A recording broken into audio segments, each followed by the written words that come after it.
Physics the godfather of the universe. তো আজকে আমরা ইলেকট্রিক্যাল পাওয়ার যে চ্যাপ্টারটা সেই ইলেকট্রিক্যাল পাওয়ার চ্যাপ্টারের থিওরিটিক্যাল পার্টটা আজকে শেষ করব। খুব অল্প বিষয় বাকি আছে। তো আমি একটু বলে নিই আমরা কি পড়েছিলাম লাস্ট ইয়ারে। ইলেকট্রিক্যাল পাওয়ার 1 এই পার্টটাতে আমি দেখিয়েছিলাম জুলির ল যে সম্বন্ধে বলেছিলাম। প্রথমে আমি একটুখানি মেকানিক্যাল পাওয়ার আর মেকানিক্যাল এনার্জি সম্বন্ধে আমি একটুখানি অ্যান্ড অলসো মেকানিক্যাল ওয়ার্কার এই সম্পর্কে আমরা ডিসকাস করেছিলাম। তারপরে আমি বলেছিলাম যে জুলির ল সম্পর্কে, জুলির ল এর H equals to I square d by J এই ফর্মটা দেখিয়েছিলাম এবং তার পাশাপাশি জুলির লটাকে প্রুভ করেছিলাম এবং তার সাথে দেখিয়েছিলাম জুলির law another form in terms of voltage, that means V square T by RJ or JR is equals to এবং আমি বলেছিলাম যে শ্রেণী সমবায়ের ক্ষেত্রে যেহেতু কারেন্টটা ধ্রুবক থাকে তার জন্য I square D by যেটা প্রযোজ্য হয়, আর সমান্তরাল সমবায়ের ক্ষেত্রে যেহেতু বিটা ধ্রুবক থাকে তার জন্য V square T by RJ এই যেটা মানে এই সূত্রটা প্রযোজ্য হয়। এছাড়া আমি বলেছিলাম যে শ্রেণী সমবায় বা সমান্তরাল সমবায়ে উৎপন্ন তাপের ক্ষেত্রে পরিবাহীর দৈর্ঘ্য এবং প্রস্থচ্ছেদের ক্ষেত্রফলের উপরে উৎপন্ন তাপটা কিন্তু নির্ভর করে, সেটা আমি দেখিয়েছিলাম। এবং লাস্ট যেটা বলেছিলাম সেটা হলো ন্যূনতম তাপের সূত্র লিস্ট হিট প্রিন্সিপাল কিভাবে ডিস্ট্রিবিউট হয় এবং দেখেছিলাম যে DHDT ইকুয়ালস টু 0 হয়ে যাবে, যে লিস্ট কেসটা হয়ে দেখেছিলাম। তো আজকে আমি যেটা আলোচনা করতে চলেছি সেটা হলো ইলেকট্রিক্যাল পাওয়ার অর তড়িৎ ক্ষমতা সম্বন্ধে আমি আলোচনা করতে চলেছি। তো প্রথমত আমি আরেকবার বলে দিচ্ছি ক্ষমতা জিনিসটা কি। মেকানিক্যাল পাওয়ার ব্যাপারটা কিন্তু বলি। So what is mechanical power? Mechanical পাওয়ারটা হলো কৃতকার্য বাই সময়, মানে একক সময়ে কৃতকার্য ধারকে বলা যায় ক্ষমতা, এটা আমরা জানি। একক সময়ে কৃতকার্য ধারকে ক্ষমতা বলা হয়। তারপর নিউমেরিক্যালি ক্ষমতাকে আমরা যদি এক্সপ্লেন করি ফিজিক্যাল টার্ম, মানে এই যদি ম্যাথমেটিক্যাল টার্মটা কিরকম আমরা দেখি, তো ক্ষমতা ম্যাথমেটিক্যাল টার্ম হচ্ছে P। So P equals to W by T, work done by time. এবং তার পাশাপাশি আমরা যদি ডিফারেন্সিয়াল ফর্মটা বলি, that is P equals to what dW dt, তাই তো? That is P equals to what P equals to dW by P equals to dW by dt। এটা আমরা ক্ষমতার টার্ম থেকে এটা আমরা বলতে পারি।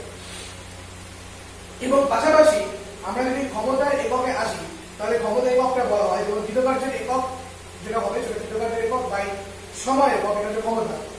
তো ক্ষমতার একক হয় দুই রকম, একটা হলো আমরা জানি যে সিজিএস পদ্ধতিতে কৃতকার্যের একক হচ্ছে আর এসআইটা জুল। তো সিজিএস হবে আপ পার সেকেন্ড আর এসআইটা হয় জুল পার সেকেন্ড এবং এই জুল পার সেকেন্ডটাকে ওয়াট বলা হয় থাকে। এবং আমরা যেহেতু এবং এবং এবং সবচেয়ে বড় কথা যেটা সেটা হলো ইলেকট্রিসিটি চ্যাপ্টারেও আমরা যেটা দেখবো ইলেকট্রিক্যাল ওয়ার্কডাউনের যখন আমরা ইলেকট্রিক্যাল পাওয়ার যখন বলবো, ইলেকট্রিক্যাল পাওয়ারে আমরা দেখবো ইলেকট্রিক্যাল পাওয়ার ইউনিটটাও জুল হয়। ওকে, ইলেকট্রিক্যাল পাওয়ার ইউনিটটাও জুল হয়, এটা আমরা দেখতে পাবো। এছাড়াও মেকানিক্সে বা মেকানিক্যাল পাওয়ারের ক্ষেত্রে আমরা একটা special type of unit use করে থাকি, যেটাকে হর্স পাওয়ার আর এইচপি। সো আমরা জানি এই হর্স পাওয়ার আর ওয়াটের মধ্যে রিলেশনশিপটা হচ্ছে 1 horse power equal to 746 watt. 1 horse power equal to 746 watt, এটা আমরা জানি। So this is the relation between horsepower and watt.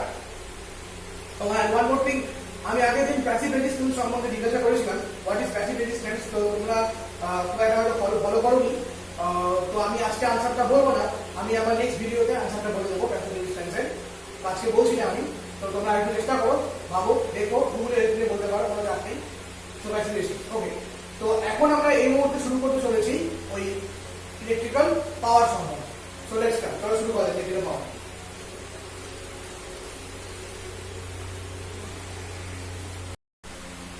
Okay, fine. So this is the আমরা এখন যেটা শুরু করতে চলেছি, that is বৈদ্যুতিক ক্ষমতা or electrical power.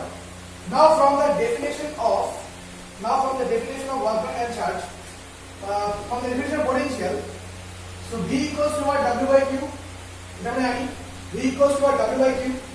So W, this is nothing but V into Q. So W, this is nothing but V into Q. Now we know W is equals to V is IR and Q is ID. That means W, that's equals to I square R. So this term is nothing but electrical energy or work done. This term, that is W equals to I square RD, This is nothing but electrical energy or work done. Now, but we are interested about the power. So W by T, that's equals to I square R. And we know that what is W by T? W by T is power. W by T is power. So P, that is power, that's equals to I square R. So this is the expression of electrical power. This is the expression of electrical power. P equals to I square R. This is the expression of electrical power. Now the another form of electrical power is, we know that V equals to IR. We know that V equals to IR, or I, that's equal to V by R, or I, that's equal to V by R. So now from equation 1, what we can write? P, that's equals to V square by R square into P, that's equals to V square by R square into R. So P, that's equals to V square by R. So P, that's equals to V square by R. This is the another form of electrical power. Suppose this is equation number 2. This is another form of equation electrical power. That is, suppose this is equation number 2. Okay.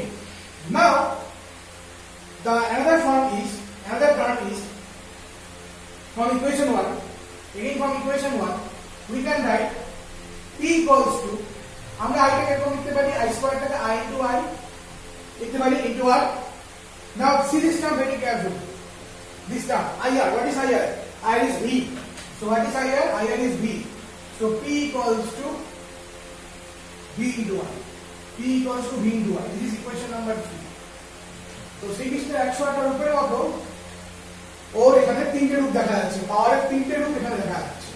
একটা হচ্ছে P equals to I square R, next P equals to V square by R, and P equals to V into I. These three equation expresses the power, electrical power term. এবং একইভাবে যদি আমরা দেখি electrical power unit যেটা হয় সেটা হচ্ছে obviously এখানে ওয়াট হয়, সবসময় এখানে ওয়াট হয়। ওকে, এখানে ইলেকট্রিক্যাল পাওয়ার ইউনিট যেটা থাকে, unit of power, this is nothing but watt. এটা ওয়াট ছাড়া অন্য কিছু হয় না। এবং হর্স পাওয়ারও হয়, এবং হর্স পাওয়ারকে এখানে রাখা হয়, বিকজ আমরা জানি যে ইলেকট্রিক্যাল এনার্জি মেকানিক্যাল এনার্জিতে কনভার্ট হতে পারে। আমরা জানি ইলেকট্রিক্যাল এনার্জি মেকানিক্যাল এনার্জিতে কনভার্ট হতে পারে মোটর, তাই তো? সেখানে ইলেকট্রিক্যাল এনার্জি কি হচ্ছে, মেকানিক্যাল এনার্জিতে কনভার্ট হচ্ছে। তো তার জন্য হর্স পাওয়ারটা রাখা হয়। এবার আমার তোমাদের জন্য যে প্রশ্ন, সেটা হচ্ছে 1 horse power is equals to কত ওয়াট? এটা কমেন্ট বক্সে আমাকে বলতে হবে। কমেন্ট বক্সে আমাকে বলতে হবে যে 1 হর্স পাওয়ার ইকুয়ালস টু কত ওয়াট। এটা উত্তর দেওয়ার চাই। ওকে ফাইন, দেখে নেব একটুখানি ভালো করে বৈদ্যুতিক ক্ষমতা সম্পর্কে।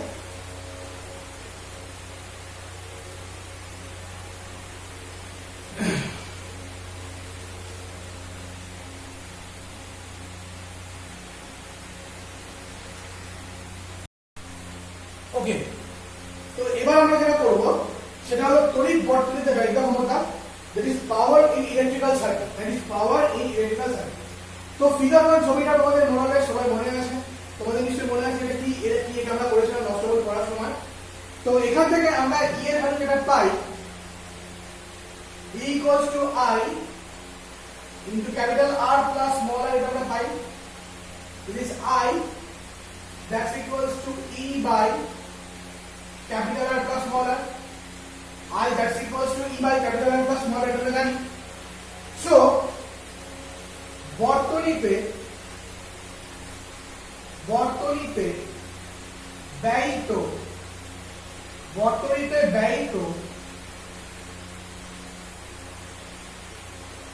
মোট ক্ষমতা, তো বর্তনীতে ব্যয়িত মোট ক্ষমতা কত হচ্ছে আমরা জানি I স্কয়ার R।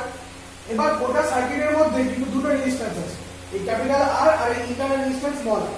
তাহলে I স্কয়ার R নিবলে এটা কি হচ্ছে I R plus R, because they are in series, তাহলে R plus R। Now see what is I square? E square by capital R plus small r whole square into capital R plus small r. Fine.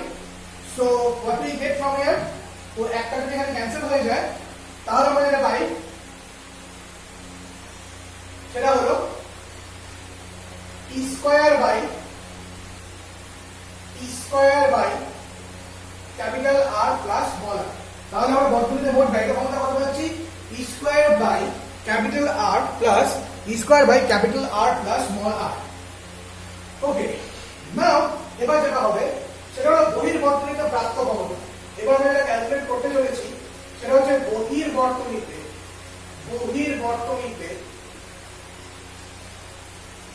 প্রাপ্ত ক্ষমতা, এই বিষয়টাকে আমরা এখন calculate করতে চলেছি। So the question is what is বহির বর্তনী বা এক্সটার্নাল সার্কিট। এই ক্যাপিটাল আর রেজিস্ট্যান্সটা যেখানে আছে, সেটা ডেফিনেটলি এক্সটার্নাল সার্কিট। তো এই এক্সটার্নাল সার্কিটে আমাকে কি বার করতে হবে, আমাকে প্রাপ্ত ক্ষমতা বার করতে হবে। So now what we know that P equals two I square R। এবার এখানে বহির বর্তনী বলেছে, কারণ এটা মোট বর্তনী ছিল, তার জন্য দুটোকে আমরা ইনক্লুড করেছিলাম। যেখানে যেহেতু বহির বর্তনী বলেছে, তার জন্য পাওয়ার বার করতে গেলে আমরা শুধুমাত্র এই R এর হেল্প নিতে হবে।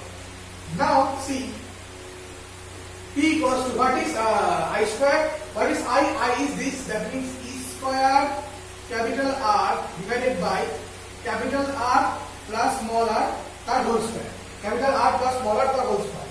Fine, this equation number 1. Okay, now আমরা যেটা জানি এখানে ব্যয়িত ক্ষমতা বার করতে হবে, মানে এখানে আমার যেটা মেইনলি বার করতে হবে সেটা হচ্ছে ম্যাক্সিমাম মিনিমাম। মানে ক্যালকুলাসের যে অ্যাপ্লিকেশন ছিল আমাদের, সেই ক্যালকুলাসের অ্যাপ্লিকেশনটা কাজে লাগবে। তো তোমরা অ্যাপ্লিকেশন দেখে নাও, তখন আমি আন্ডারস্ট্যান্ড করাচ্ছি। ক্যালকুলাসের বিষয়টা কি কনসেপ্ট দেখে নাও, একবারে করে ভুলে যেতে পারে। So this is our most interesting topic. সেটা হচ্ছে লিখেছি দেখো, বর্তনীতে সর্বোচ্চ ক্ষমতা পাওয়ার শর্ত। তো আমি এর আগের দিনে বলেছিলাম ইলিশ প্রিন্সিপাল বোঝানোর সময়, সেটা হচ্ছে আমাদের ম্যাক্সিমাম মিনিমাম, আমাদের ক্যালকুলাসের অ্যাপ্লিকেশন বলে একটা চ্যাপ্টার আছে, সেই অ্যাপ্লিকেশনে ম্যাক্সিমাম মিনিমাম বলে একটা পার্ট ছিল। সেই ম্যাক্সিমাম মিনিমাম পার্টটাতেও আমি বলেছিলাম। আমি আরেকবার তোমাদের একটু মনে করিয়ে দিই। এখানে দেখো ভালো করে, এই ক্যাপিটাল ই আর এই স্মল আর এর হচ্ছে ধ্রুবক রাশি। কারণ যে কোনো ব্যাটারির ইএমএফ এটা ফিক্স থাকে, যদি সেটা ভ্যারিয়েবল ব্যাটারি না হয় তো, এবং তার রিটার্ন রেজিস্ট্যান্সও ফিক্স থাকে। ফাইন, তার জন্য কনস্ট্যান্ট। কিন্তু তোমার এই জায়গাটা কিন্তু তুমি কোনো রকম করে চেঞ্জ করতে পারছো না, সার্কিট তুমি কিছু হাত দিতে পারছো না। তুমি যেটা চেঞ্জ করতে পারো সেটা বহির্বর্তনী রোধ, তাই তুমি যেটা চেঞ্জ করতে পারো সেটা হচ্ছে বহির্বর্তনী রোধ। তুমি যদি বহির্বর্তনী রোধকে চেঞ্জ করো তাহলে ডেফিনেটলি তোমার পাওয়ার উপর এফেক্ট করবে। ফাইন, এবার আমরা সেই ব্যাপারটা দেখতে যাচ্ছি যে বহির্বর্তনী রোধকে পরিবর্তন করলে পাওয়ারের কিরকম পরিবর্তন হয়। তবে তোমরা বুঝে যাচ্ছ নিশ্চয়ই, যেখানে ডেরিভেটিভ করতে চলেছি এখানে ডেরিভেটিভ করতে চলেছি পি কে with respect to capital R. Now the question is, তাহলে এখানে আমরা ডেরিভেটিভ করলাম ফার্স্ট অর্ডার ডেরিভেটিভ। এবার আমি এখানে কি বললাম, আমি এখানে দেখতে যাচ্ছি পি এর ম্যাক্সিমাম মিনিমাম ভ্যালু। কেন আমি কি বলেছি, বর্তনীতে সর্বোচ্চ ক্ষমতা পাওয়ার শর্ত। ডেফিনেটলি আমার মোটর সর্বোচ্চ ক্ষমতা পাওয়ার, কারণ আমার যদি সর্বোচ্চ ক্ষমতা আমি না পাই তাহলে আমি কেন এত খাটি দেবো, খাটার কোনো দরকার নেই। এবার প্রশ্ন হচ্ছে, আমি তোমাকে নিয়মটা বলি, আমি একটু ফিজিক্স থেকে ম্যাথমেটিক্সে আসি। ম্যাক্সিমাম মিনিমাম নিয়মটা হচ্ছে, যে ফাংশনের ম্যাক্সিমাম বা মিনিমাম ভ্যালু বার করতে হবে তাকে প্রথমে ফার্স্ট অর্ডার ডেরিভেটিভ করতে হবে। ভালো কথা, ফার্স্ট অর্ডার ডেরিভেটিভটাকে ইকুয়াল টু 0 করবে, ফার্স্ট অর্ডার ডেরিভেটিভটাকে 0 এর সাথে ইকুয়েট করতে হবে। 0 এর সাথে ইকুয়েট করার পরে তুমি কোনো কিছু একটা ভ্যালু পাবে। কার ভ্যালু পাবে বলো তো, যার রেসপেক্টে তুমি ডেরিভেটিভ করছো, মানে ওর মধ্যে যে ইন্ডিপেন্ডেন্ট ফাংশনটা আছে, যার রেসপেক্টে তুমি ডেরিভেটিভ করছো তার ভ্যালু তুমি একটা পাবে। যেমন এখানে আমি আর এর রেসপেক্টে ডেরিভেটিভ করব ক্যাপিটাল এর রেসপেক্টে, তাহলে এখানে আমি ক্যাপিটাল আর এর কোনো একটা ভ্যালু পাবো। এবার তুমি যার ভ্যালুটা পেলে সেটাকে তার কি করো, সেকেন্ড অর্ডার ডেরিভেটিভ বসাও। আমি কি বললাম, তারপরে এই ফাংশনটাকে প্রথমে তুমি ফার্স্ট অর্ডার ডেরিভেটিভ করলে, ইকুয়াল টু 0 করলে কোনো কিছু একটা ইন্ডিপেন্ডেন্ট ফাংশনের ভ্যারিয়েবলের ভ্যালুটা পেলে। এবার তুমি ফাংশনটাকে একবার ডেরিভেটিভ করো, মানে সেকেন্ড অর্ডার ডেরিভেটিভ করো। সেকেন্ড অর্ডার ডেরিভেটিভ করার পরে তুমি ওই ইন্ডিপেন্ডেন্ট যে ভ্যারিয়েবলটা তার যে ভ্যালুটা পেলে সেই ভ্যালুটাকে সেকেন্ড অর্ডার ডেরিভেটিভে পুট করে যদি দেখো অ্যানসারটা মাইনাস আছে, মানে লেস দ্যান 0 আছে, তাহলে বুঝতে হবে যে এই মেইন ফাংশন মানে পি এর পরে ম্যাক্সিমাম ভ্যালু আছে। আর যদি গ্রেটার দ্যান 0 আসে বা পজিটিভ আসে, তাহলে বুঝতে হবে যে ওই কোনো একটা ওই ইন্ডিপেন্ডেন্ট ফাংশনের ইন্ডিপেন্ডেন্ট ভ্যারিয়েবলের কোনো সেই ভ্যালুটার জন্য এখানে কি হয়, এখানে হচ্ছে তোমার মিনিমাম ভ্যালু আছে। বুঝা গেল? এইভাবে আমাদের চয়েস করতে, আমি সমস্ত ডিটেলস জানিয়ে দেখিয়ে দিব কি করে করতে হয় না করতে হয়। তারপরে তোমার সেই ডেফিনিট ভ্যালুটার জন্য, সেই ইন্ডিপেন্ডেন্ট ফাংশন ভ্যারিয়েবলসের ডেফিনিট ভ্যালুটার জন্য ওই তোমার মেইন ফাংশনের ভ্যালুটা কি হচ্ছে সেটা বোঝা চেক করার জন্য কি করতে হয়, একদম মেইন ইকুয়েশনে ইন্ডিপেন্ডেন্ট ভ্যারিয়েবল ভ্যালুটাকে বসাতে হয়, বুঝে চেক করতে হয়। আমি মুখে বললাম, সেটা বুঝতে তোমাদের কতটা কষ্ট হবে। আমি তো অঙ্কটা করে দিই তাহলে তোমাদের অনেক সুবিধা হয়। সো লেটস স্টার্ট, চলো শুরু করা যাক। তাহলে প্রথমে আমরা লিখি t ইকুয়ালস টু হোয়াট, আমি স্টেপ বাই স্টেপ করি তাহলে বুঝতে সুবিধা হবে। e square r by capital R plus small r তার whole square, e square r by capital R plus small r তার হোল স্কয়ার। বেশ ভালো কথা। এবার এই জিনিসটাকে আমি আমার সুবিধার জন্য এরকম করি, e square r into capital R plus small r to the power minus 2, সুবিধা হবে না, dt dr। নাও dt dr, e স্কয়ারটা কমন, আচ্ছা r আর r প্লাস r এর মধ্যে গুণ হচ্ছে, তাহলে প্রথমটাতে কোনো এফেক্ট করছে না, তো capital R plus small r to the power minus 2 থাকবে এখানে প্লাস, তাই তো পরের ফাংশনটা ফিক্সড। তারপরে এখান থেকে কে নামলো, মাইনাস 2 নামলো, তারপরে এখানে কি হলো, capital R plus small r to the power minus 2 minus 1 মানে হচ্ছে মাইনাস 3, তাই তো মাইনাস 2, কারণ আর কিছু থাকবে না বিকজ dr 1 হয়ে যাচ্ছে। এবার আমি কি করব, ফার্স্ট অর্ডার ডেরিভেটিভটাকে ইকুয়াল টু 0 করব। এবার আমি যেটা করতে চলেছি সেটা হচ্ছে ফার্স্ট অর্ডার ডেরিভেটিভটাকে আমি ইকুয়ালস টু 0 করতে চলেছি। তো ফার্স্ট অর্ডার ডেরিভেটিভকে যদি ইকুয়াল টু 0 করি তাহলে কি হবে, দ্যাট মিন্স এই dp dr that's equal to 0, equal to 0। তো dp dr যদি ইকুয়াল টু 0 করি তাহলে কি দাঁড়াচ্ছে, capital R plus small r তার two the power minus 2 minus, তারপরে মাইনাসটা বেরিয়ে এখানে আসলো 2r into capital R plus small r whole to the power minus 3, that's equal to 0. So capital R plus small r to the power minus 2 is equal to 2r into capital R to the minus 3. Okay, এবার এটাকে আমি এটা তলায় নিয়ে আসলাম, নিয়ে এসে উপর উঠিয়ে দিলাম, তাহলে capital R plus small r to the power minus 2 into capital R plus small r তার cube, that's equal to 2r. So 2r এই দুটো গুণ করলে কি হচ্ছে, only capital R plus small r, so 2r minus capital R that's equal to small r, that's why capital R that's equal to small r। তাহলে তুমি দেখো, তুমি ক্যাপিটাল R এর রেসপেক্টে ডেরিভেটিভ করেছিলে, যার রেসপেক্টে ডেরিভেটিভ করলে সেটাকে ইকুয়াল টু 0 করার পরে তুমি কি পেলে, তুমি যেটা পেলে সেটা হচ্ছে ওর একটা ভ্যালু পেলে।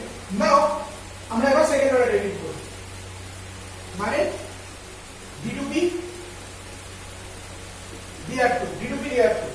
তো আমরা যদি এখন সেকেন্ড অর্ডার ডেরিভেটিভ করি তাহলে কি দাঁড়াচ্ছে বিষয়টা, e স্কয়ার e স্কয়ার মতই থাকলো, এই টার্মটা আসবে প্রথমে minus 2 r plus r to the power minus 3 minus, okay এখানে মাইনাস 2, এবার ফার্স্ট টার্ম হচ্ছে এখানে r, এবার r এর একটা ডেরিভেটিভ হয়ে গেল, তাহলে চলে গেল two the power minus 3, so minus again 2r, এবার এটা ডেরিভেটিভ করছি, তাহলে minus 3 into capital R plus small r to the power minus 4। এবার আমরা কি করব, r এর ভ্যালুটা এখানে বসাই, r এর ভ্যালুটা এখানে বসাই, বসিয়ে দিয়ে কি পাওয়া যায়, তাহলে কি হবে, so d2p dr2 e square minus, capital R এর জায়গায় যদি স্মল r বসানো হয় তাহলে কি হচ্ছে 2r, তাই তো, তাহলে 2r, তাহলে 2 into 2r to the power minus 3 minus 2 into এখানে হচ্ছে 2r to the power minus 3, ভালো কথা, প্লাস 6r 6 স্মল r, কারণ capital R plus small r বসাচ্ছি, আবার এখানে হচ্ছে 2r to the power minus 4। এবার আমি অত বেশি কাজ করব না, আমি একটু টেকনিক্যালি কাজটা করব। টেকনিক্যালি মিন্স আমি জাস্ট মাইনাসটাকে কমন নিব। আমার এখানে দেখা উদ্দেশ্য, আমার ক্যালকুলেশন করার উদ্দেশ্য না, আমার উদ্দেশ্য চেক করা, আমার উদ্দেশ্য তোমাদের চেক করে দেখানো। এবার আমরা যদি সমগ্র মাইনাসটাকে বাইরে কমন নিয়ে নিই তাহলে কি দাঁড়াচ্ছে, e square 2 into 2r to the power minus 3 plus 2 into 2r to the power minus 3 minus 6 small r 2r to the power minus 4। this term দেখো ভালো করে টার্মটা সামনে একটা মাইনাস সাইন চলে আসলো না, তাহলে মাইনাস সাইন মানে কি, লেস দ্যান 0, তার মানে এখানে কি, তার মানে আমরা এখানে ওকে। তো দেখো এখানে কি করা হলো, আমি আগে বলে দিচ্ছি, এখানে সেকেন্ড অর্ডার ডেরিভেটিভ করলাম, সেকেন্ড অর্ডার ডেরিভেটিভ করার পরে আমরা কি করেছি, সেকেন্ড অর্ডার ডেরিভেটিভ করার পরে আমরা হচ্ছে এই ভ্যালুটাকে এখানে পুট করে দিলাম, তাই তো, তো sorry second order equals value put করে দিলাম। পুট করলে পরে আমরা দেখতে পাচ্ছি এই নামটা আসলো এবং সামনে একটা মাইনাস সাইন চলে আসছে এবং মাইনাস মানে লেস দ্যান 0 এবং আমি বললাম লেস দ্যান 0 ওয়ালা কোনো টার্ম থাকা মানে কি আর ইকুয়ালস টু স্মলার এর জন্য p এর একটা কি ভ্যালু আছে, ডেফিনেটলি একটা ম্যাক্সিমাম ভ্যালু আছে। তাহলে প্রশ্ন হচ্ছে ম্যাক্সিমাম ভ্যালুটা কি করে আমরা বুঝবো? এবার এই যে মেইন ইকুয়েশনটা মানে p ইকুয়ালস t স্কয়ার আর এটা, এই মেইন ইকুয়েশনে যদি আমরা ক্যাপিটাল আর এর জায়গায় স্মলার বসাই তাহলে p কি হবে? That is p max, that's equals to t square small r by small r plus capital R plus square. তাহলে কি দাঁড়াচ্ছে? t square I by 4r square. এটা ক্যান্সেল হয়ে গেল। So p max equals to t square by either 4r small r ও বলতে পারি অথবা t square by 4 capital বলা যায় because we know that capital R small R same. আচ্ছা আমি একটু আবার তোমাদের বলে দিচ্ছি, আবার একটু বলে দিচ্ছি, ভালো করে শুনে নাও। প্রথমে আমরা কি করলাম, এখানে ই আর স্মল আরটা হচ্ছে কনস্ট্যান্ট, তো প্রথমে এবার আরটা ভ্যারিয়েবল, তো আর এর রেসপেক্টে ডেরিভেট করলাম, তো ডিপিটিআর করলাম, এটা আসলো টার্মটা আসলো। এই টার্মটাকে প্রথমে কি করেছিলাম দেখেছি ইকুয়াল টু 0 করে, ইকুয়াল টু 0 করে আমরা ক্যাপিটাল আর এর ভ্যালু পেয়ে গেলাম। তারপরে এটাকে আবার সেকেন্ড বার ডেরিভেট করলাম, এই আসলো। সেকেন্ড বার ডেরিভেট করার পরে ক্যাপিটাল আর এর ভ্যালুটাকে বসিয়ে দিলাম। আমি এখানে সলভ করতে যাচ্ছি, আমার উদ্দেশ্য হচ্ছে মাইনাস দেখানো। তো দেখো ভিতরে মাইনাস মাইনাস এই প্লাস আছে, এই মাইনাসটা আমরা কমন নিয়ে নিলাম, ভিতরে নামটা আসলো, তো ডেফিনেটলি সামনে মাইনাসও থাকবে, মাইনাসে যাওয়ার কোনো প্রশ্ন হবে না। এবার তাহলে কি দাঁড়াচ্ছে, তাহলে এই যে টার্মটা মানে এই যে টার্মটা, সেই টার্মটা কি হচ্ছে? Less than 0। এবার লেস দ্যান 0 মানে কি আমরা জানি, তাহলে লেস দ্যান 0 মানে কি বলেছিলাম যে একটা ডেফিনিট ভ্যালুর জন্য আর ইকুয়ালস টু স্মল এর ডেফিনিট ভ্যালুর জন্য p এর একটা কি ভ্যালু পাবো? ম্যাক্সিমাম ভ্যালু আছে। যদি গ্রেটার দ্যান 0 আসতো তাহলে বলতাম মিনিমাম ভ্যালু আছে, তো এখানে লেস দ্যান 0 তার জন্য ম্যাক্সিমাম ভ্যালু আছে। ভালো কথা। তো p max equal to কি দাঁড়াচ্ছে? e স্কয়ার r বাই, মানে আমি ক্যাপিটাল আর এর জায়গাতে মানে মেইন ইকুয়েশনে ক্যাপিটাল আর এর জায়গাতে স্মল আর বসালাম, দেখতে পাচ্ছ। তাহলে e square small r by r plus r কাটাকাটি করলে পুরো e স্কয়ার বাই 4r। এবার এটা হতে পারে অর, যেটা হতে পারে স্মল আর এর জায়গায় যদি আমরা ক্যাপিটাল আর বসাই তাহলে e square by 4 capital R এই টার্মটা চলে আসে। তো এটাই হলো বর্তনীতে সর্বোচ্চ ক্ষমতা পাওয়ার কন্ডিশন। ওকে,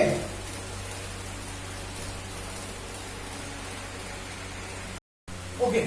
তো ফিগার 2 তে গোটা ঘটনাটা গ্রাফিক্যাল রিপ্রেজেন্টেশন দেখানো হয়েছে। দেখো জাস্ট ফর ক্যাপিটাল আর আর হচ্ছে p, এখানে পাওয়ার p আছে। এই ক্যাপিটাল আর আর p এর মধ্যে যদি আমরা গ্রাফ প্লট করি তাহলে গ্রাফটা এরকম টাইপের হয়। For r equals to 0 p equals two 0, তারপরে যখন r ইকুয়ালস টু r হচ্ছে তখন কি হচ্ছে? ম্যাক্সিমাম হয়ে যাচ্ছে, মানে এই টপ লেভেল এখানে ম্যাক্সিমাম লেভেল।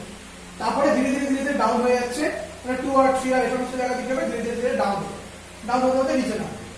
তো এভাবে আমরা কি করতে পারি? এভাবে আমরা তড়িৎ বর্তনীতে ব্যয়িত ক্ষমতার গ্রাফটাকে আমরা এভাবে দেখাতে পারি।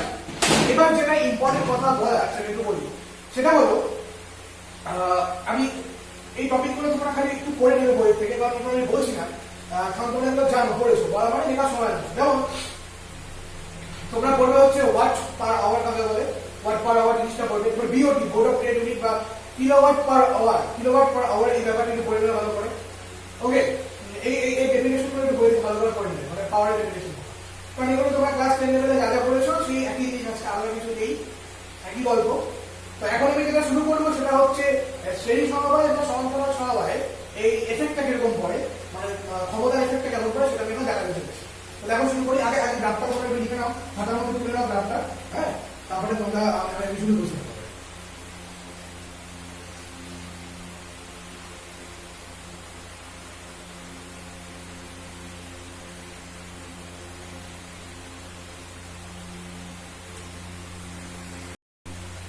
Okay, so let's start with the parallel combination. Okay, তো এখানে প্যারালাল কম্বিনেশনে আমরা ধরো দুটো রোধকে যদি আমরা এভাবে কানেক্ট করি, দেখতে পাচ্ছি, এবং তার মধ্যে সেম মানে কারেন্ট ফ্লো হয়, এবং আমরা জানি প্যারালাল কম্বিনেশন যেটা থাকে সেটা পোটেনশিয়াল ডিফারেন্স সেম থাকে, তাতে কোনো চেঞ্জ হয় না। তো সেখানে পাওয়ার যেটা হয় সেটা পাওয়ার তোমরা দেখতে হবে। তো বর্তনীতে মোট ব্যয়িত ক্ষমতা বা পাওয়ার সেটা খুব নরমাল মানে কি লেভেলেই হয়, it is p equals to p1 plus p2। এটা খুব সাধারণভাবে হয় p equals to p1 plus p2, এর পাওয়ারটা পাওয়া যায়। তার মানে প্রত্যেকটা মানে সাপোজ আমি মনে করলাম R1 এই কম্পোনেন্টের পাওয়ারটা যদি p1 হয় এবং R2 পাওয়ার যদি p2 হয়, তাই নেট পাওয়ার বা টোটাল পাওয়ার যেটা হবে p equals to p1 plus p2, মানে ওদের সম্মিলিত পাওয়ারের সমষ্টির সমান পাওয়া আছে। আমাদের সম্মিলিত পাওয়ারের সমষ্টির সমান পাওয়া আছে B equals to P1 plus P2, fine. Now আমরা একটু এভাবে ক্যালকুলেট করি। We know that P1 that's equals to আমি অ্যাসিউম করলাম যে P1 equals to V square by R1 R P2 that's equals to V square by R2. P2 that's equals to V square by R2. So P1 by P2 that's equals to V square by R1 by V square by R2 that's equals to R2 by R1. তাহলে কি ধরনের সম্পর্ক লিখতে হবে? Batsman উপর দিতে হবে। That means we can write P1 R1 that's equals to P2 R2. PR is a constant.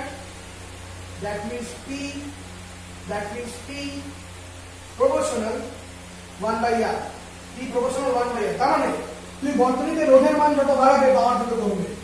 বর্তনীতে রোধের মান যত বাড়ানো হবে পাওয়ার তত কমবে। বর্তনীতে রোধের মান যত কমানো হবে পাওয়ার তত বাড়বে। তাহলে এটা একটা এক ধরনের ব্যাটসম্যান রিলেশনশিপ মেনটেন করে চলছে, দেখতে পাচ্ছ। ওকে ফাইন, এটা হলো সমান্তরাল সমবায়। এবারে আসি শ্রেণী সমবায়। শ্রেণী সমবায় যেটা হচ্ছে, শ্রেণী সমবায় আমরা জানি কারেন্টের ধ্রুবক থাকে। আমরা জানি শ্রেণী সমবায়ের ক্ষেত্রে যেটা ধ্রুবক থাকে সেটা কারেন্ট। এবার প্রথম যে রোধটা বা প্রথম যে কম্পোনেন্টটা, সেই প্রথম কম্পোনেন্টের পাওয়ার যদি P1 হয় এবং দ্বিতীয় কম্পোনেন্টের পাওয়ার যদি P2 হয়, তাহলে P1 equals to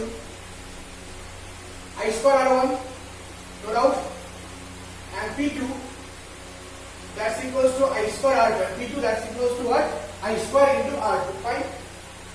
Okay. So what will be P1 by P2?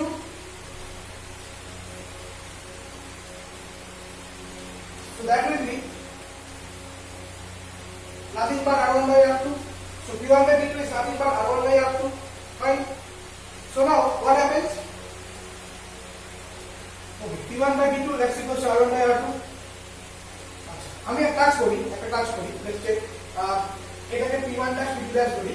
তাহলে P1 dash by P2 dash equals to R1 by R2 এবং যদি ভালো করে দেখো, যদি এটা এক নম্বর সমীকরণ হয় আর এটা দুই নম্বর সমীকরণ দিই এবং যদি আমরা এটাকে শ্রেণী সমবায়ের সাথে কম্পেয়ার করি, তাহলে দেখা যাচ্ছে P1 dash by P2 dash that's equals to এখানে R2 by R1 আছে, তাহলে এটা হয়ে যাচ্ছে P2 by P1, মানে এটা উল্টে গেল, গোটা গল্পটা উল্টে গেল, তাই তো? শ্রেণী সমবায়ের সাথে যদি আমরা কম্পেয়ার করি তাহলে এটা আমরা পাবো P2 by P1. Okay, fine. Now the total current I, শ্রেণী সমবায়ের total current I কত হয়? V by R1 plus R2, এটা আমরা জানি। total current I V equals to R1 plus R2.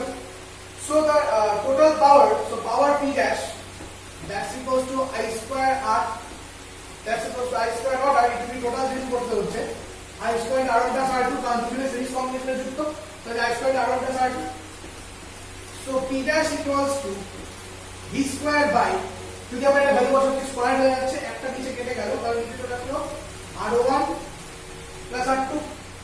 Now let this term be 1 by P dash that's equals to R1 plus R2 by V square. So 1 by P dash is equals to R1 by V square plus R2 by V square. 1 by P dash equals to R1 by V square by R2 by V square. Now see, what is V square by R? V square by R is P, but this is R1 by V square, that is 1 by P1. So 1 by P dash equals to 1 by P1 and this is 1 by P2. তার মানে এখানে কি হচ্ছে? অনন্যকের সমষ্টির সমান। তার মানে কি হচ্ছে এখানে? অনন্যকের সমষ্টির সমান হয়ে যাচ্ছে, তাই না? তাহলে তোমরা দেখতে পাচ্ছ, এবার এরকম যদি আরো পরপর লাগাও তাহলে কি হবে? তাহলে 1 by P1 plus 1 by P2 plus 1 by P3।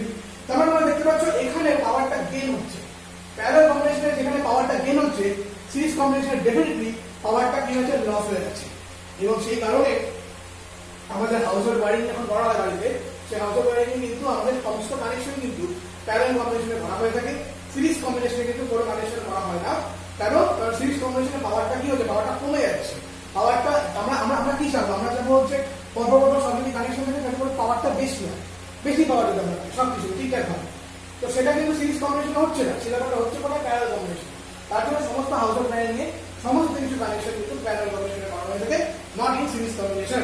এটা খুব ইম্পর্টেন্ট জিনিস এবং সিরিজ কম্বিনেশনের ক্যালকুলেশনটা কিন্তু খুব ইম্পর্টেন্ট। প্যারালাল কম্বিনেশন ধরে আমরা প্যারালাল কম্বিনেশনটা দেখে বোঝা যাচ্ছে কি হয় তার জন্য সিরিজ কম্বিনেশনটা কিন্তু ক্যালকুলেশনটা বেশ ইম্পর্টেন্ট ওকে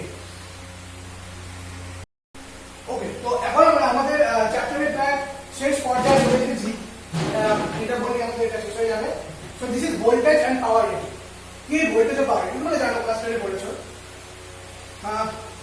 দোকানে যখন কোনো কিছু কিনতে যাও মানে ইলেকট্রিক্যাল কোনো কম্পোনেন্ট যখন কিনতে যাও সাপোজ বাল্ব কিনতে গেলে বা যে কোনো জিনিস কিনতে গেলে তখন তোমরা কি বলো ধরো বাল্বই কিনতে গেলে দোকান থেকে তখন তোমরা দোকানদারকে বলো যে দোকানে যে বসে থাকে তখন বলো যে আমাকে 50 পাওয়ারের বা 100 পাওয়ারের বাল্ব দেয় বা 150 পাওয়ারের বাল্ব দেয় না এরকম তোমরা বলো কিভাবে তার মানে কি এক একটা বাতি যে থাকে সে একটা বাতি কিন্তু ক্ষমতা এক এক রকম কোনোটা 50 পাওয়ার যার পাওয়ার যত বেশি তার উজ্জ্বলতা তত বেশি হিসেবে আলো এবার তোমরা যদি যে জিনিসটা কিনছো যে বাতিটাকে কিনছো কিনে নিয়ে যদি ভালো করে দেখো এবং সেটা শুধুমাত্র বাতি নয় ব্যাটারি তোমাদের মোবাইল ব্যাটারি তো মোবাইল ব্যাটারি এই রেটিংটা করা এবং তোমরা যদি ভালো করে কেনো তোমরা যদি কোনো 100 পাওয়ারের বাল্ব কেনো না তাহলে তোমরা দেখবে এই বাল্বটার কাছে এই কথা লিখে দেওয়া আছে 220 ভোল্ট ছোট হাইটে 100 ওয়াট 220 ভোল্ট হচ্ছে আমাদের এটা ভারতবর্ষের ভোল্টেজ মানে সমস্ত জায়গাতে লাইন ভোল্টেজ 220 ভোল্ট আমাদের প্রত্যেকটা জায়গাতে এই 220 ভোল্ট লাইনটা আমাদের বাড়িতে প্রত্যেকটা বাড়িতে আমাদের যে আমরা যে হাউস হোল্ড লাইন করি আমাদের প্রত্যেকটা বাড়িতেই কিন্তু 220 ভোল্টেজ থাকে তাই তো এটা তোমরা প্রত্যেকেই জানো এবং যেটা মেইন যে আমাদের ইলেকট্রিসিটি দপ্তর সেখান থেকে এটা কি হয় সেখানে একটা হাই ভোল্টেজ জেনারেট হয় সেই হাই ভোল্টেজ থেকে সেটা কি হয় ট্রান্সফরমারের সাহায্যে স্টেপ ডাউন ট্রান্সফরমারের সাহায্যে ভোল্টেজ ডাউন করতে একদম আমাদের পাড়ার মোড়ে ট্রান্সফরমার পর্যন্ত আসে সেই পাড়ার মোড়ে ট্রান্সফরমার থেকে আমাদের বাইরে যখন আসি সেটাও স্টেপ ডাউন করে 220 ভোল্টে আমাদের ঘরে পড়ে এটা তোমরা জানো এবং আমাদের যত জিনিসপত্র চলে ইলেকট্রিক্যাল যত জিনিসপত্র চলে ফ্যান বলো টিভি বলো ফ্রিজ বলো এভরিথিং প্রত্যেক কিন্তু 220 ভোল্টে কাজ করে 220 ভোল্টেজ থেকে যদি বেশি বা কম ভোল্টেজ হয়ে যায় বা যদি 220 ভোল্টেজ থেকে তুমি যদি কম ভোল্টেজে কাজ করো তো কাজ করতে পারবে না 220 ভোল্টেজ থেকে যদি বেশি ভোল্টেজে কাজ করো তাহলে পুরো ছাই হয়ে যেতে পারে তাই তো তার মানে প্রত্যেককেই এরা আমাদের এখানে 220 ভোল্টে কাজ করতে এটা হচ্ছে কথা এবার পাশে ছোট্ট আসবে যে লেখা থাকে 100 ওয়াট বা 50 ওয়াট এরকম একটা লিখে দেওয়া এটা কি এটা হচ্ছে সেই ইলেকট্রিক্যাল যে কম্পোনেন্টটা বা সেই ইলেকট্রিক্যাল যে ডিভাইসটা সেই ইলেকট্রিক্যাল ডিভাইস বা কম্পোনেন্টটা হচ্ছে পাওয়ার বা ক্ষমতা এবং এই গোটা জিনিসটাকে বলা হয় থাকে এবং ভোল্টেজের যেটা সেই গোটা ব্যাপারটাকে বলা হয় ভোল্টেজ রেটিং আর পাওয়ারটাকে বলা হয় পাওয়ার রেটিং এবং গোটা ব্যাপারটাকে বলা হয় ভোল্টেজ পাওয়ার রেটিং যে কোনো জায়গায় তুমি বাল্ব বলো টিউবলাইট বলো কিংবা তোমার মোবাইলের ব্যাটারিতেও যদি বলো মোবাইলের ব্যাটারি যদি ভোল্টেজ টাকা থাকে না কারেন্ট রেটিং টাকা থাকে MAH মিলি অ্যাম্পিয়ার আওয়ার কথাটা লিখে দেওয়া থাকে কারণ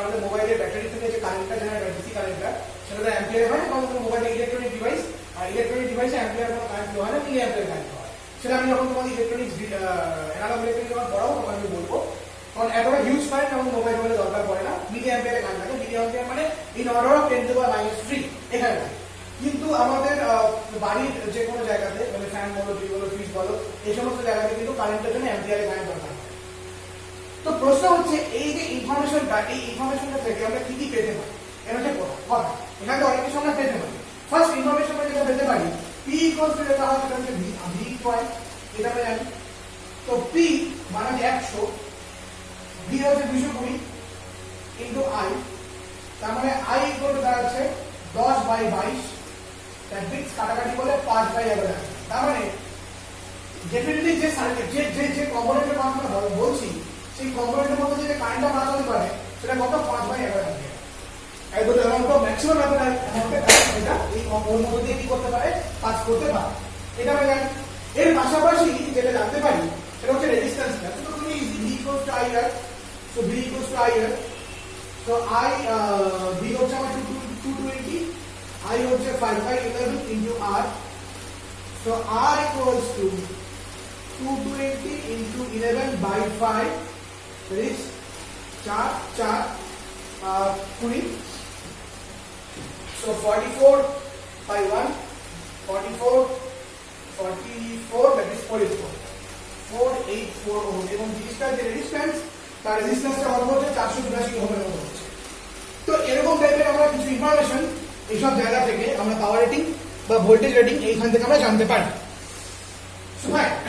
তো এখন আমরা দোকানে বাল্ব কিনতে গেলে তো আর যে দোকান থেকে কিনবো তো সেখানে তো আপনাকে আর বলে রাখবো না কাকু এতবার এই আমার রেটিং এর আমাকে বাল্ব দিন আমি আপনাকে দেখাচ্ছি, আমি নতুন শিখলাম, আমি এখন দেখাচ্ছি আপনাকে এই বাল্বের মধ্যে কত কারেন্ট ম্যাক্সিমাম পাস করতে পারে, কত রেজিস্ট্যান্স ও হয়, তুমি দেখিয়ে দিই। তুমি জানো সেটা ভালো কথা, কিন্তু তুমি যদি এখন তোমার পাড়ার মনে দোকানদারকে বা যেখানে তুমি কিনতে যাচ্ছ তাকে দেখাতে যাও, তাহলে তোমাকে হাতে মেরে ভাগিয়ে দেবে।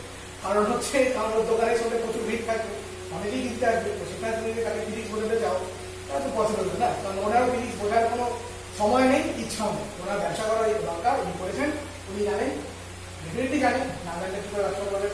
বলে জানেন যে 100 ওয়াট আমার বাল্ব এখানে আছে, 50 ওয়াটের বাল্ব আছে, খরিদ্দার আসবে, খরিদ্দারকে দেবো, খরিদ্দারকে টাকা দিয়ে বিদায় করবে। এখন তুমি গিয়ে ওনাকে ফিজিক্স করে দেখো এই 220 ভোল্ট 100 ওয়াটের বাল্বের মধ্যে কত কারেন্ট পাস করতে পারে জানো, এত পরিমাণ কারেন্ট পাস করতে পারে, রেজিস্ট্যান্স করতে জানো, এরকম রেজিস্ট্যান্স তুমি শিখিয়ে দেবে, ভালো কথা। শিখতে যাবে, শিখতে এখন যদি দোকানে ভিড় থাকে শিখে দিলে, আর যদি ভিড় থাকে তাহলে কিন্তু তুমি শেখাতে পারবে না। অতএব যখন দোকানে তুমি যাবে চলতি ভাষায় তুমি একদম বলবে আমাকে 100 ওয়াটের বাল্ব দাও, আমাকে অমুক ওয়াটের বাল্ব দাও, অমুক ওয়াটের বাল্ব দাও, ঘুরেও এইসব কিন্তু কাজকর্ম করতে চায়। যাও ঢোকা পাই কিন্তু নয় তোকে পাই, মজা করি ফাইন। তো এবার বলি, তাহলে আমাদের চ্যাপ্টারটা এখানে শেষ হয়ে গেল, নিউমেরিক্যাল পার্ট এখানে শেষ, আমাদের রইল বাকি নিউমেরিক্যাল পার্ট। তো নেক্সট ভিডিওতে আগামীকাল বা আগামী পরশুর মধ্যে আমি এর উপরে যদি নিউমেরিক্যাল ডকুমেন্ট আমি করিয়ে দেবো, হয়তো দুটো ভিডিও লাগবে, নিউমেরিক্যাল প্রফেসর বা বিভিন্ন রকমের ভিডিওর কথা আছে তো করে দেবো। আর তোমরা যে টেক্সট বইটা ফলো করো, দোয়ারির বইটা, যে দোয়ারির বই উদাহরণে কিছু ভালো অঙ্ক আছে, সেই অঙ্কগুলোকে ভালো করে দেখবে, এবং আগের চ্যাপ্টারও দেখবে কিছু ভালো অঙ্ক আছে উদাহরণে, সেগুলো দেখবে। অবভিয়াসলি এক্সারসাইজ অঙ্ক করতে পারো, কোনো ব্যাপার না, এবং আমি তো স্পেশাল অঙ্ক করাবোই। তো উদাহরণে যে অঙ্কগুলো আছে সেই ধরনের অঙ্ক আমি কিছু করাবো, তার থেকে আমি বেশি একটু অন্যরকম টাইপের করাবো। কারণ কোনো জিনিস আমি যেন অঙ্কগুলো করাই, দেখেছো একটু অন্য টাইপের অঙ্কগুলো থাকে, ঘোরানো টাইপের অঙ্ক থাকে, তো সেগুলো অঙ্ক আমি করিয়ে দেবো। যাই হোক, আজকে